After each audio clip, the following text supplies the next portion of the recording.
Bonjour à tous, j'avais envie de faire une petite virgule vidéo. On parle beaucoup de décryptage d'images à la télévision, etc. Moi, ce qui m'intéressait en tant que coach, c'était de décrypter plutôt bah, l'image peut-être, mais surtout le langage. En fait, je pense qu'il y a beaucoup de choses en fait, qu'on oublie de décrypter dans le langage. Et ce que je vous propose pour une petite série, c'est chaque jour de regarder une émission que j'apprécie beaucoup, qui s'appelle C'est à vous, et de me pencher sur une interview d'une personne et de vous livrer, voilà, comme ça, un peu abrupt, ce que ça m'inspire, et aussi, pourquoi pas, peut-être une question du jour à la clé. Voilà. Alors on est parti, c'était lundi, c'était hier. Bonsoir Rhys, Bonsoir. directeur de la publication de Charlie Hebdo. Merci de votre présence ce soir à l'occasion de ce très bel ouvrage, 50 ans de liberté d'expression aux éditions Les Échappés, sorti le 1er octobre. On n'en rit pas vraiment, mais il faut quand même continuer à garder le sourire malgré tout ce qui a pu se passer, que ce soit pour Charlie Hebdo ou pour les autres attentats. Il faut quand même pas perdre le goût pour l'humour. Alors, là, ce qui est assez étonnant, en fait, on remarquera, hein, c'est que dans l'attitude physique de Rhys, donc il dit qu'à la fois il faut garder son attitude à en rire et cultiver l'humour, mais en fait, bon, ce qui dégage hein, physiquement, c'est pas du tout ça. Bon, on peut le comprendre, hein, ce sont d'abord des souvenirs qui sont très négatifs pour lui, et on est en plein dans le procès. En même temps, on voit que là, il y a un manque de congruence entre ce qu'il dit et la manière dont il est. On va voir s'il se détend par la suite ou pas. Ce serait triste, il n'empêche, l'annonce de cette nouvelle attaque qui a fait 2 blessés d'équipe de première ligne vous a saisi. Vous vous êtes dit, on revient à la case départ. J'ai appris ça alors que j'étais au tribunal et qu'on venait de voir projeter sur l'écran du tribunal la revendication d'Al-Qaïda qui avait été diffusée en janvier 2015, après le 7 janvier. Et donc on sort de là, et c'est vrai qu'on a l'impression que le temps se rétracte. On a l'impression d'être à nouveau, je ne vais pas dire en janvier 2015, mais on a l'impression que rien n'est terminé, que tout recommence. Bon. Alors là, c'est intéressant parce que il dit on a l'impression que rien n'est terminé et que tout recommence. Ça, dans le langage, c'est ce qu'on appelle une généralisation. Donc en fait, il englobe un tout dont il ne dit pas exactement ce dont il s'agit et il dit rien n'est terminé, tout recommence. C'est un cas isolé, que c'est un individu. Il n'empêche, il ne s'agit pas de culpabiliser, de s'excuser, d'avoir publié à nouveau ces. Non, il n'y a pas de s'excuser d'abord parce qu'on en a le droit, mais aussi parce que je pense que, au-delà même de. Alors là, on entend, il dit il n'y a pas à s'excuser parce qu'on en a le droit. Ça, c'est intéressant parce que ça veut dire que là, il lit vraiment une croyance forte. On n'a pas à s'excuser parce qu'on en a le droit. Voilà. Alors, on peut être d'accord ou pas avec ça, mais en tout cas, on sent que là, c'est quelque chose qui est hyper fort, en tout cas chez lui, et peut-être de la rédaction de Charlie, de dire voilà, on ne s'excusera pas parce qu'on a le droit, et donc si on a le droit, on va prendre le droit, et ça justifie de pouvoir faire ce qu'on souhaite faire sans devoir s'excuser. Donc là, une croyance. De ce que racontent ces caricatures.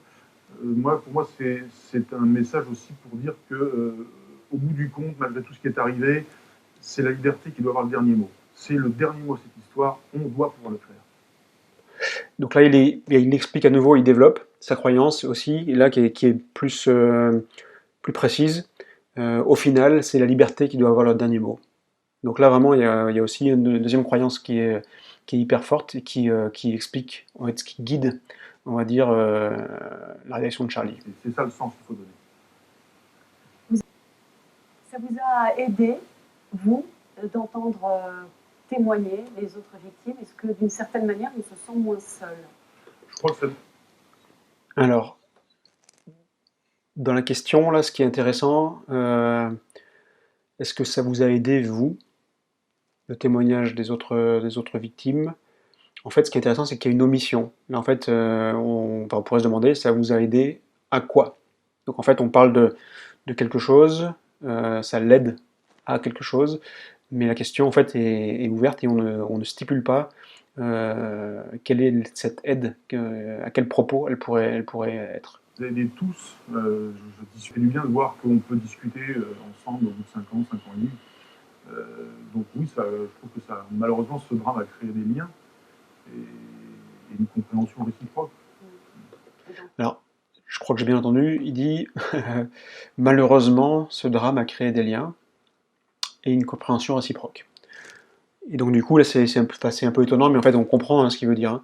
C'est-à-dire que il se serait sûrement bien passé de tous ces liens avec ces personnes et de partager cette expérience, et en même temps, ça a créé des liens. Donc là, en fait, il y a à la fois un mix entre créer des liens et une compréhension réciproque qui serait quelque chose qu'on voudrait normalement plus au positif, et le fait qu'ils le disent malheureusement, ce qui indique clairement que c'est quelque chose dont on aura pu s'affranchir. C'était peut-être ce que nous, on n'a jamais osé raconter, et lui, il nous a aidés pour tous les autres témoignages, en fait. Parce qu'on aurait pu tous raconter une histoire proche de ça. Donc c'est vrai que chaque témoignage nous a aidés plus qu'on l'imagine, en fait. Donc chaque témoignage nous a aidés plus qu'on l'imaginait. Voilà. Encore une fois, omission, aider à... bon, on voit bien ce qu'il y a derrière, hein, quand même, il y a une question de faire du deuil, et donc du coup le deuil qui est pas fait, donc là on est encore dans cette phase peut-être de tristesse, de colère. Voilà, donc il y a un besoin à ce moment-là précis du deuil des personnes d'exprimer les choses. Et donc du coup, c'est vrai que on sait que quand les gens expriment les choses, ça les aide. Et donc en filigrane, même si ça n'est pas dit de manière explicite, c'est ça qu'on peut comprendre dans son témoignage. Dire aussi. Et c'est ce qui fait la force de Charlie Hebdo, qui est devenu un symbole, celui de la liberté d'expression. Charlie Hebdo, 50 ans de liberté d'expression. Donc là on est à la fin. Alors moi, ce que je retire, ce que je garderai de ce petit passage et qui m'intéresse, c'est qu'on a trouvé ensemble deux éléments intéressants de langage. Il y a eu le premier élément de généralisation. Rien n'est fini, tout recommence. Voilà. Et puis il y avait aussi un élément d'omission sur la question qui a été posée, est-ce que ça vous a aidé? Est-ce que ça vous a aidé? Aider à quoi? Du coup, ce qui m'aurait intéressé, si j'avais une question à poser supplémentaire, ce serait plutôt sur la question de la généralisation, parce que je trouve que ça laisse beaucoup de place à l'interprétation pour chacun des spectateurs, de dire ok, rien n'est fini, tout recommence, et j'aurais bien posé la question de savoir qu'est-ce qui n'est pas fini, ou qu'est-ce qui recommence. Voilà, ça pourrait être la question du soir. J'espère que ça vous a intéressé, plu. Voilà, je vais essayer de faire ça quasiment tous les jours pour regarder, écouter d'un peu plus près ce qu'on nous dit, parce que je pense que c'est important. Voilà, et dans le métier de coach, on est là aussi pour écouter de manière attentive la manière dont les gens expriment ce qu'ils ont exprimé, parce que c'est souvent dans ces endroits, dans ces interstices, de choses qui ne sont pas dites, qui sont omises, ou qui sont généralisées, ou qui sont distordues, qu'on trouve des clés pour les gens. Voilà, je vous souhaite une bonne soirée, et je vous dis à demain.